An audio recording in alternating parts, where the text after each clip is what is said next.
बंदा जिससे प्यार करता है ना, वो बंदा कभी कभी फिर प्यार का फ़ायदा नाजायज़ भी उठाता है, कभी कभी ये भी नुकसान लोग करते हैं। पहली बात तो ये कि जब प्यार हो जाए तो उसका फ़ायदा जायज़ भी नहीं उठाना चाहिए। जिसने फ़ायदा उठा लिया तो उसने तो इस्तेमाल किया ना। तो होता है हमारे घरों में कि अगर बच्चा अम्मा के काबू में, तो फिर अम्मा जो दिल करता है कराती है, और जो उसको कह देती है फिर वो कहता है ओहो मेरी अम्मा नु आखे है, और वो डंडा उठा लेता है। आओ देखता है ना ताओ देखता है। ये भी इमोशनल करना है, कर लेते हैं लोग।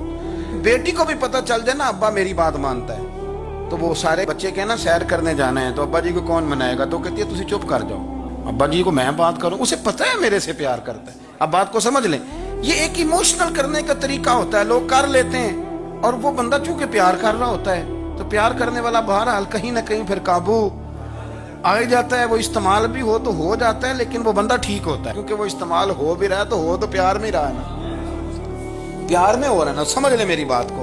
हजरत साद बिन नबी वकास रदी अल्लाह तआला अन्हु का ना अपनी माँ से बड़ा प्यार था, बड़ा प्यार था अपनी वालदा से। तो हजरत साद बिन नबी वकास कलमा पढ़ गए। अम्मा जी ने भूख हड़ताल कर दी। मुझे पता था कि मेरा पुत्र मुझसे प्यार बड़ा करता है, मैंने बिल आखिर मनवा लेना।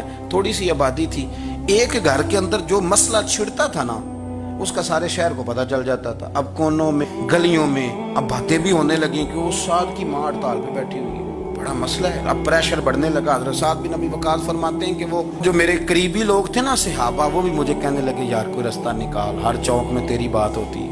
कहते हैं मैं घर जाता तो घर वाले, बहन, भाई, बच्चे, बाप सारे कहते यार तेरी माँ मर जाएगी। अब बहुत बड़ा इशू है। हम ये कह देते हैं कि उन्होंने कुर्बानियां बड़ी दी, लेकिन आप जरा बात को समझे ना कि अम्मा भूख हड़ताल पे बैठ जाए, एक इंसान कहाँ खड़ा हो जाएगा। बदनामी अलग है, बहस अलग है, सियाना बंदा, मालदार, वजादार, कबीले वाला। हजरत साद बिन नबी वकास की माँ ने 3 दिन तक रोटी नहीं खाई, पानी नहीं पिया, बेहोश हो गई। अब जब बेहोश हुई तो शोर पड़ा, सारा मोहल्ला जमा हो गया। अब सारे लोग खड़े, और बच्चा वो है जो माँ की बड़ी मानने वाला है। अम्मा के ऊपर लोगों ने पानी शानी डाला, होश आई तो हजरत साद बिन नबी वकास करीब आए, कहने लगे अम्मा एक बात करनी है। अम्मा भी बड़ी मुश्किल से उठ के बैठ गई कि पुत्र मानने लगा मेरा। लोग भी खड़े हो गए, मुस्कुराहट भी होने लगी कि लो ना कोई बात होने लगी। या माँ कहती है कलमा छोड़ दे फिर मानूंगी। हजरत साद बिन नबी वकास कहने लगे अम्मा सुन मेरी बात, 3 दिन हो गए, मक्के का कोई कोना खुदरा ऐसा नहीं जिसमें मेरी तेरी बातें ना हुई हो, और कबीले का, इलाके का कोई शख्स नहीं। लोगों ने बड़ी बातें की, और लोग जब बातें करने पे आते हैं फिर ऊपर तक जाते हैं। ये भी कहा कि क्या दीन ये सिखाता है कि माँ भूखी मर जाए।